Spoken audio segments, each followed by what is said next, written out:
So today is a bit of a sad day. I'm going to be doing probably my last review video on an old Pixel device, and I've got the Pixel 6a. Let me know down in the comments if there's any other phones from other brands you want me to start looking at. But for now, here's the Pixel 6a in 2023.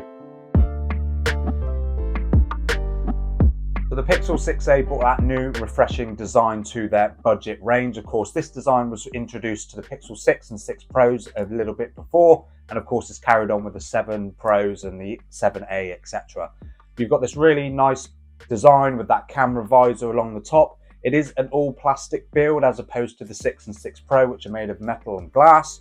But overall the phone is pretty sturdy, and I do really like this new refreshed design from Google. It is a nicer design than what you find on the 5A and all the other phones before that. So you've got a pair of 12 megapixel cameras on the back in that visor, and then of course you've got your LED flash to the right of that, and then a plastic housing around the outside. On the right of the phone you've got your power button along with volume rockers. On the bottom is your USB-C charging port with your speakers, and then of course you get speakers at the top for a stereo speaker setup. And then up front you get a 6.1-inch 1080p 60Hz OLED display with an 8 megapixel punch hole cutout in the front and really slim bezels around the outside of the phone. You also get an in-display fingerprint scanner on the phone as well, which is really fast and really responsive. Even with this screen protector that I've applied, it's super fast. I've not had any instances of it missing my fingerprint. But overall for the display on the Pixel 6a, it is a really high quality display. It's nice and bright, color accurate, and really responsive as well. Of course, that's thanks to the performance of the 6a, which I'll get to in a bit. But overall, despite having just a 60Hz refresh rate, I've found the performance of the display and the overall swiping and the gestures and all that sort of stuff of the 6a to be really fast and really responsive. You get a 4410 milliamp hour battery inside the Pixel 6a, and that is packed with 18 watts of wired charging. Of course, you don't get wireless charging on the 6a. That wasn't introduced until the 7a of this year. So you get a pretty decent sized battery inside the Pixel 6a.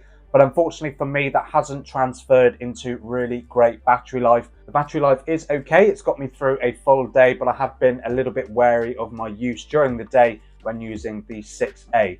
And I think that's down to Google Tensor and its efficiency on being used, and of course standby time as well. So overall battery life on the Pixel 6a personally for me hasn't been the best, but it is enough to get you through a full day of light to moderate-ish use. If you start using the camera a lot, playing a lot of games and watching a lot of video, you will unfortunately see the battery drain pretty quickly.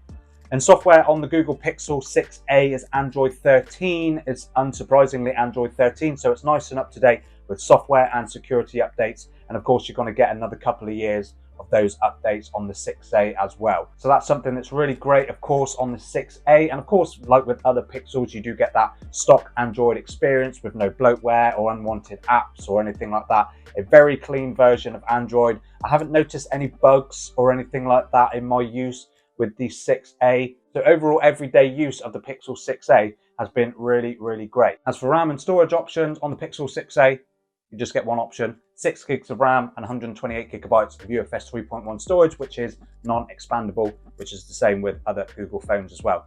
And I found that to be plenty in terms of for multitasking, and then of course 128 gigs of storage is a pretty decent amount. But of course, if you're going to be shooting a lot of 4K video, that is going to fill up pretty quickly. So that's something to bear in mind if you're looking for a phone with slightly more storage or the option to expand it. You're not going to get that on the 6a. You do also get full IP67 water and dust resistance on the Pixel 6a. So of course, if you drop the phone in a bucket of water or in the bath or something like that, then you're going to be absolutely fine. And you get Gorilla Glass 3 protection on the front as well. I have put a screen protector, like I said before, on the phone. So it's not a newer version of Gorilla Glass like Gorilla Glass 5, like you find on the Pixel 5, or of course Gorilla Glass Victus on other newer devices.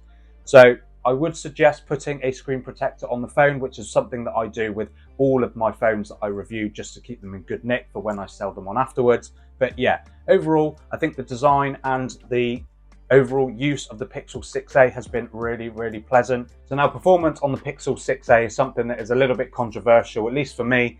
You get Google's first generation Tensor chip, which you found in the Google Pixel 6 and 6 Pro, built on a 5nm architecture. It's built by Samsung, and I have found performance to be absolutely fantastic on this phone. Everything is really smooth, really quick. Apps open really quickly, photos process nice and quickly as well, but it isn't the most efficient chip. I certainly have found that, especially in standby time. I haven't found the battery life to be what the 4,400 milliamp hours would indicate, especially as the 5A has a 4,600 milliamp hour battery and considerably better battery life than this phone. Performance wise, it is comparable to the Snapdragon 888 from a few years ago, which even today will still give you flagship like performance, and that's definitely the case with Google Tensor.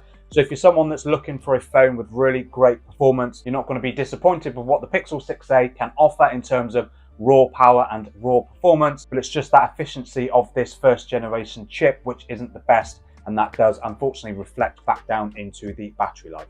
And lastly, if I quickly just move on to the cameras of the Pixel 6a, for those of you that have watched my older Pixel review videos, a lot of this is going to sound quite similar, but you get the same 12 megapixel f1.7 primary camera that's been found since the Pixel 2, I believe. So it's really old hardware, and then you get a second 12 megapixel 114 degree field of view f2.2 ultra wide. So it's not a very wide ultra wide. The Pixel 5a that I just reviewed as well has a slightly wider ultra wide, and I have done a comparison with that phone and this phone, so check that video out as well.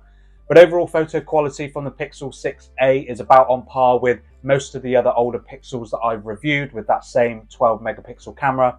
Really nice natural photos, plenty of detail. What Google can do in terms of processing to bring out these really nice images is great, because on the viewfinder, before you snap the photo, you can really see, especially in slightly dimmer situations, how much this hardware is struggling. There's loads of grain. But yeah, overall photo quality is absolutely great from both the primary and even the ultra wide. Of course, naturally the ultra wide is going to struggle in slightly lower light situations due to a narrower aperture, a smaller and lower quality sensor.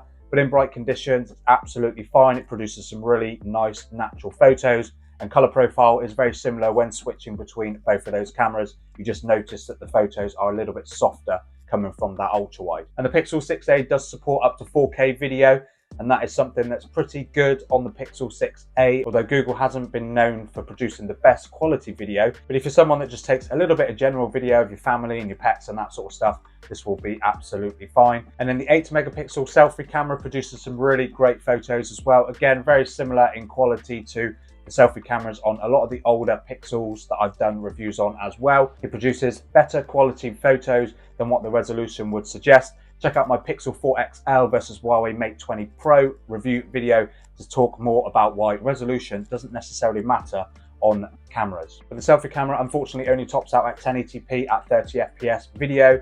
There's no 4K support on the Pixel 6a from the front camera, so if you want that, of course, you're going to have to go to those rear cameras. But overall, that's my look at the Google Pixel 6a very quickly. It's quite an easy phone to review because the only really main difference between this and using the Pixel 5a really was that design and that performance. But overall, the Pixel 6a is still a really great phone to use in 2023. If you can pick it up for about 200 quid, I'd say this is probably one of the best value Android phones you can buy. But let me know down in the comments what you think of the 6a. Is it a phone that you consider buying, or is it a phone that you already have, or are you thinking maybe the Pixel 7a? Let me know down in the comments, and I'll see you in my next video.